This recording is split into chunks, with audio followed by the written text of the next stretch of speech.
blocked by Brock. Seth, visibly thrilled by the brawl, interjects. The principal commands them to cease immediately, declaring that lunch has concluded and they should resume their confrontation after class. However, Seth vehemently disagrees. Their eyes meet, and Brock's exhaustion is palpable. Turning away, the newcomer departs. Then he calls out to Brock with a smirk. He assures Brock that he will be hearing from him soon. This declaration leaves Brock deeply unsettled. In the background, Victor silently scrutinizes their altercation. Though quiet, he's visibly apprehensive about something he witnessed elsewhere. A man with a facial scar is on the phone, confirming their readiness. On the other end of the connection, the voice assures him they'll manage the remaining details. There's no cause for concern, he's told. Upon completion, they'll receive a substantial reward. The mobster declares it's time to commence operations. He's seated in the rear of a vehicle, accompanied by his chauffeur. His black car bears a striking resemblance to the protagonist's. However, trailing behind him is a convoy of buses. Holding a cigarette, he emphasizes the need for swift completion of this task. Sometime later, at a deserted airfield, the vanquished leader begins his departure, escorted by his sibling, who suffered an earlier defeat alongside his brother's enforcers, who also endured a beating in the same encounter. Clutching the photograph, he inquires about Alvin's whereabouts. The Chinese man, obscured by shades, replies that Alvin was at a school with an adolescent. Trembling, he gazes at the protagonist's picture. Consumed by rage, he mutters, "We failed this time."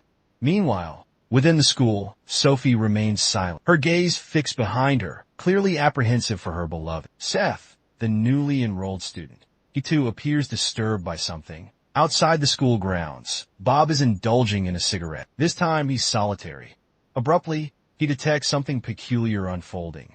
A car, accompanied by a convoy of buses, approaches the school. However, they bypass the entrance. Observing this, the driver is perplexed, baffled by the situation. These individuals park the buses and car a short distance away. Swiftly, they disembark from the vehicles and commence running. Judging from the sheer quantity of buses, it appears a multitude still indulge in nicotine. Bob discreetly surveys the scene. The enforcers commence congregating, poised to execute their directive. Their commander emerges from the vehicle, exhibiting a genuinely jovial countenance. Observing this, the chauffeur instantly grows wary. Discarding a cigarette, but Bob advances, and the man registers his presence. Bewildered, the hairless individual inquires about his identity, but Ronnie maintains his silence. He confronts the bald man directly, flanked by a multitude of other henchmen.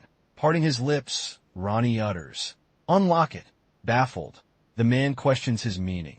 Swiftly, the chauffeur draws nearer, seizing the henchman's shoulder. With a tranquil and composed demeanor, he proceeds to yank the man by his jacket, endeavoring to smash his head against the barrier. The henchman grows apprehensive. Suddenly, Bob produces something from his pocket. It appears to be that peculiar weapon. Instantly, he prepares for combat. His demeanor undergoes a complete transformation. He glares at the bald man with unwavering resolve. He lunges forward, attempting to completely clear the fence. Mid-leap, his foot strikes the fence. Realizing this, panic sets in. He plunges head first into the ground. The henchman ends up sprawled out in the same manner as the man. As he rises, he groans in pain and retrieves his phone. Kim hears a notification sound. Kim grabs his phone to examine the message. He's startled by what he sees on the screen. It's a message from his boss's chauffeur, informing him of their arrival. Kim abruptly stands surprised. The sudden noise unnerves the teacher, who is bewildered by the situation. With a serene and alluring smirk, Kim explains he needs to use the restroom. In the background, the teacher exasperately mutters, "Phoenix." He continues walking without uttering another syllable, his posture rigid and unyielding. Navegros suspicious. Meanwhile, in the school gymnasium, Victor predicts Brock's defeat. However, the imposing figure remains silent, offering no response. The blonde urges him to yield, suggesting further training.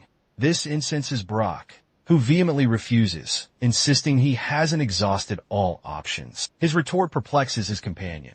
Continuing his elucidation, Brock declares his specialization in wrestling and resolves to henceforth fight using an unprecedented approach. Suddenly, someone bursts through the door. Both are startled and apprehensive at the sight. The intruder who breached the door strides into the gymnasium, wielding a baseball bat. He is flanked by several accomplices. Observing this, Brock and Victor glare with simmering resentment. The man captures their attention by brandishing a photograph of Seth with Sophie. He inquires if the boy is present. His companion retorts that it's blatantly obvious. Seth is absent and proposes searching elsewhere, proffering a bounty of 10,000 for whomever locates him. The man concurs, and they initiate their departure. However, one of the students interjects. Whirling around, a man demands to know what they desire.